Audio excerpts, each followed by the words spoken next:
అందరికీ praise the lord. ఈ సమయం వేళ బైబిల్ స్టడీలో భాగంగా 2 తిమోతి 2వ అధ్యాయం 10వ వచనంలో మనం చదువుకున్నట్లయితే, దేవుని ఎదుట యోగ్యునిగాను సిగ్గుపడనక్కరలేని పనివానిగాను సత్యవాక్యమును సరిగా ఉపదేశించువానిగాను నిన్ను నీవే దేవునికి కనుపరచుకొనుటకు జాగ్రత్త పడుము. ఇక్కడ దేవుడు మనతో మాట్లాడుతూ ఉంటున్నాడు.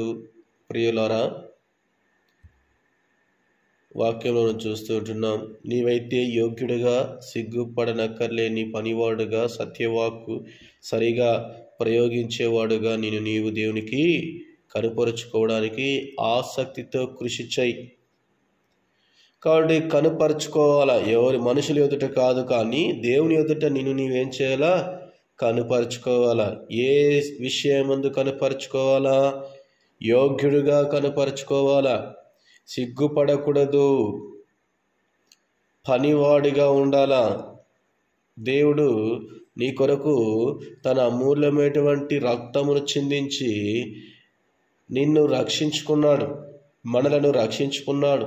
కాబట్టి సత్యవాక్యమును ఏం చేయాలా? ధ్యానించాలా. సరైన విధానములో దేవుని యొక్క పాదాల చెంత ఆయన యొక్క పనిని ఆసక్తితో చేసేటువంటి వారిగా ఉండాలి. ఏంటి ఆయన పని?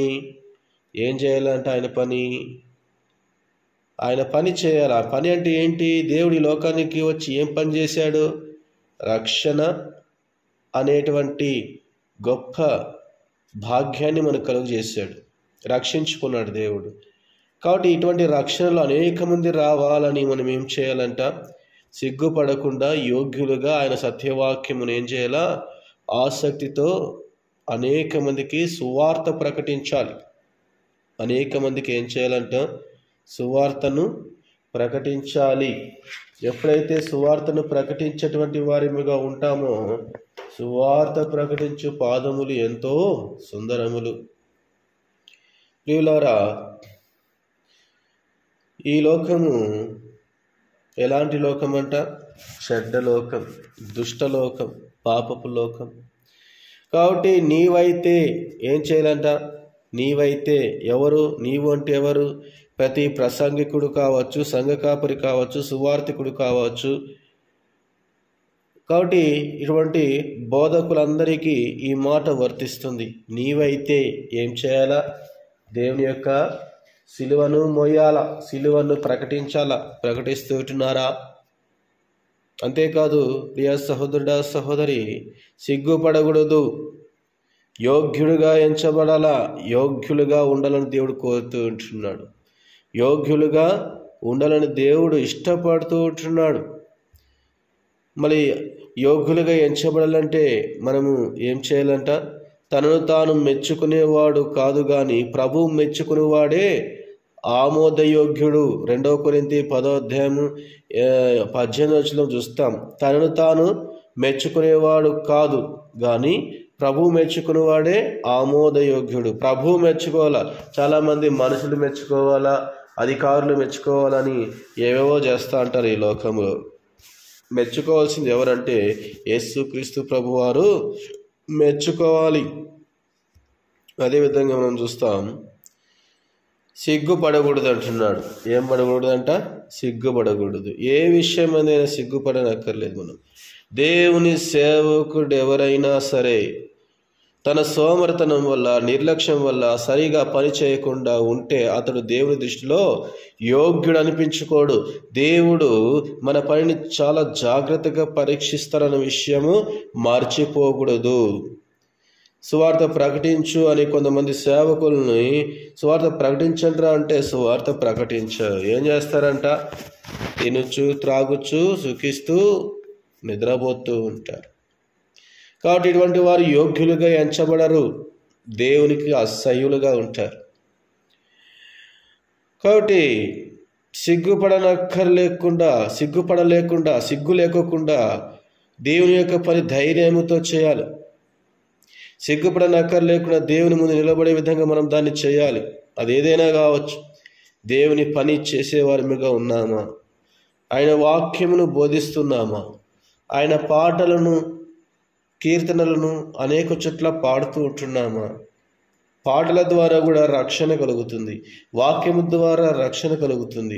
వాక్యం బోధించడం వల్ల రక్షణ, వాక్యము బోధించు విధానములో ఆ యొక్క వాక్యాన్ని ఎవరైతే వింటారో వారికి కూడా రక్షణ.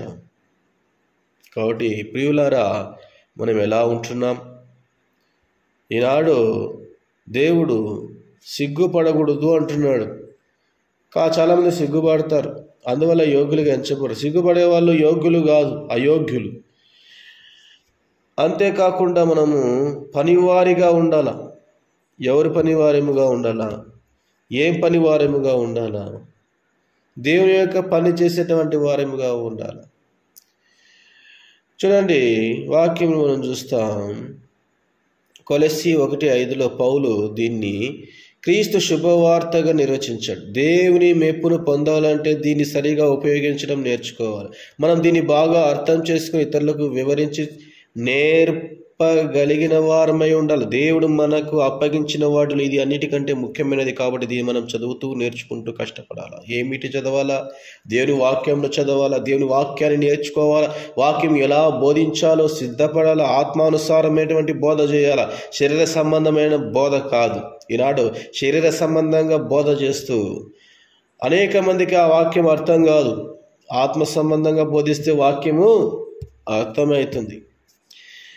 కాబట్టి ఇక్కడ మనం చూస్తుంటున్నాం, కొలస్సీ 1:5 శుభవార్త అనే సత్యవాక్కు మీ దగ్గరకు వచ్చినప్పుడు ఈ ఆశాభావం గురించి మీరు విన్నారు. మనం వినాలి. వింటున్నామా? వాక్యం వింటున్నామా? శుభవార్త, దేవుని యొక్క వార్త, ఆయన యొక్క వాక్కు. ఉదయం లేవగానే ఆయన వార్త వినాలి. మనం ఆయన వార్త వినాలంటే వాక్యం చదవాలి, వాక్యం వినాలి, ధ్యానించాలి. సత్యవాక్కు ఆయన సత్యమైనటువంటి వాక్యాన్ని చదవాలి. మీరు కూడా సత్యవాక్కు, మీ రక్షణ శుభవార్త విన్నప్పుడు ఆయన మీద నమ్మకం ఉంచాల. మీరు నమ్మి ఆయనలో దేవుడు వాగ్దానం చేసిన పవిత్రాత్మ ముద్ర మీ మీద పడిందా లేదో ఒకసారి చూసుకోవాలి. కాబట్టి దేవుని యొక్క పరిశుద్ధాత్మ శక్తి మీ మీద ఉన్నదా? నీ హృదయంలో దేవుని యొక్క శక్తి పనిచేస్తూ ఉన్నదా? సత్యవాక్కు నీ హృదయంలో ఉన్నదా? కాబట్టి సోదరుడా, సహోదరి, ఇక్కడ వాక్యంలో మనం చూస్తూ ఉంటున్నాం. వాక్యమును బోధించాలా, నేర్చుకోవాలా. వాక్యాన్ని అనేక మందికి అర్థమయ్యే విధానంలో కూడా ఏం చేయాలంట? వెల్లడిపరిచేవారిగా ఉండాలి. సరిగా ప్రయోగించేవాడుగా నీవు దేవునికి కనపరుచుకోవడానికి ఆసక్తితో కృషి చేయి, ఆశతో దేవుని యొక్క పని చేయి. అప్పుడు దేవుడు ఆశీర్వదిస్తాడు. ప్రియులారా, మనము దేవుని యొక్క వాక్యము నిర్లక్ష్యం చేయకూడదు. ఎప్పుడు దేవుని యొక్క వాక్యాన్ని ఎప్పుడు కూడా ఏం చేయాలంట? మన యొక్క హృదయములో, మన యొక్క తలంపులలో, మన యొక్క చూపుల్లో, మన యొక్క వినికిడిలో దేవుని వాక్యము స్థిరపరచబడాల, బలపరచబడాల. వాక్యం ఎప్పుడు కూడా. అప్పుడు అనేక మందిని మనము దేవుని యొక్క స్థిరత్వంలోనికి, విశ్వాసంలోనికి, రక్షణలోనికి నడిపించేటువంటి వారిగా ఉంటాం. ఎలా ఉంటున్నాం? కాబట్టి సిగ్గుపడకూడదు. ఈనాడు చాలామంది ప్రార్థన చేయండిరా అంటే సిగ్గుపడతారు. ఆరాధన చేయంటే సిగ్గుపడతారు. వాక్యం బోధించండి అంటే సిగ్గుపడతారు. నిర్లక్ష్యం, పిరికితనం, అవిశ్వాసం. కాబట్టి దైవ సేవకులే కాదు, సువార్థికులు, విశ్వాసులు, ఇలా చాలామంది సిగ్గుపడుతున్నారు. కాబట్టి మనం సిగ్గుపడకూడదు. నీవు ఇక్కడ సిగ్గుపడ్డావంటే పరలోక రాజ్యంలో సిగ్గుపడతావు. ఇక్కడ ఏమి విత్తుతామో అక్కడ అదే కోయడం జరుగుతుంది. కాబట్టి సిగ్గు అనేది విడిచిపెట్టండి. దేవుని యొక్క పని చేయండి. దేవుని సేవకులు ఎవరైతే ఉంటారో వారందరికీ ప్రభు ఈ దినమున మాట్లాడుతున్న మాట ఏంటంటే, సోమరితనాన్ని తీసివేసుకో, పరిశుద్ధ గ్రంథం చేత పట్టుకో, బయలుదేరు, వాడ వీధి వీధి ఇండ్లు దర్శించు, కుటుంబాల యొక్క పరిస్థితులు తెలుసుకో, బలపరచు. వాక్యం ద్వారా దేవుడు మాట్లాడతాడు. కాబట్టి పల్లెలకు వెళ్ళి సువార్త ప్రకటించాలా? ప్రకటిస్తున్నారా? ఈనాడు దేవుని యొక్క పరిశుద్ధ బైబిల్ పట్టుకోవాలంటేనే సిగ్గుపడుతున్నారు. ఇటువంటి వాళ్ళంతా ఎలా ఉంటారంటే అయోగ్యులుగా ఎంచబడతారు. దేవుని దృష్టిలో వీళ్ళంతా యోగ్యులుగా ఎంచబడరు, కానీ అయోగ్యులుగా ఎంచబడతారు. కాబట్టి దేవుడు మన పనిని చాలా జాగ్రత్తగా పరీక్షిస్తున్న విషయాన్ని మర్చిపోకూడదు. ప్రియులారా, మనము ఇటువంటి సిగ్గుపడే వారి కొరకు ఏం చేయాలా? యోగ్యులుగా ఎంచబడాలా, ధైర్యం తెచ్చే ప్రభు అని ప్రార్థన చేయాలా, సోమర్తనం తీసే ప్రభు అని ప్రార్థన చేయాలా, అవిశ్వాసాన్ని తీసేసి విశ్వాసంలో బలపరచని ప్రార్థన చేయాలా. కాబట్టి సిగ్గును తీసివేసుకోవాలని దేవుని వాక్యము చక్కగా సెలవిస్తూ ఉంటున్నది. కాబట్టి ప్రియులారా, మనము మన విశ్వాస జీవితాన్ని కాపాడుకోవాలి. చూద్దాం వాక్యంలో మనం ఇక్కడ చూసుకున్నట్లయితే, రండి చదువుకుందాం వాక్యము. 2 తిమోతి 2:15. దేవుని ఎదుట యోగ్యునిగా జీవించు, తీర్మానం చేసుకో. సిగ్గుపడనక్కరలేని పనివానిగాను, సిగ్గుపడద్దు, దేవుని పని యోగ్యముగా యథార్థముగా ధైర్యముతో పని చేయి. సత్యవాక్యమును సరిగా ఉపదేశించువానిగాను, ఆత్మ సంబంధమైనటువంటి వాక్యముగా నీవు బోధించేటువంటి వాడిగా ఉండాలి. అంటే పరిశుద్ధాత్మ శక్తిని పొందుకోవాలంటే దేవుని అడిగితే దేవుడు ఇస్తాడు. ధ్యానించాల వాక్యాన్ని. నీవే దేవునికి కనపరుచుకునేటకు జాగ్రత్త.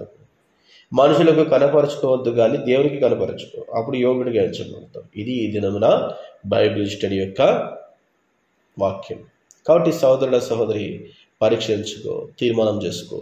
ఇక నుంచి నేను యోగ్యుడిగా ఉంటాను, దేవుని యొక్క పనివానిగా ఉంటాను, సత్యవాక్యము సరిగా ఉపదేశిస్తాను, పరిశుద్ధాత్మ శక్తి చేత బోధిస్తాను, దేవుని ఎదుట యోగ్యునిగాను ఎంచబడతాను, సిగ్గును తీసివేసుకుంటాను, ధైర్యముగా ఆయన యొక్క సిలువను మోస్తాను, నా యొక్క విశ్వాస జీవితం నేను చాలా జాగ్రత్తగా నడుచుకుంటాను.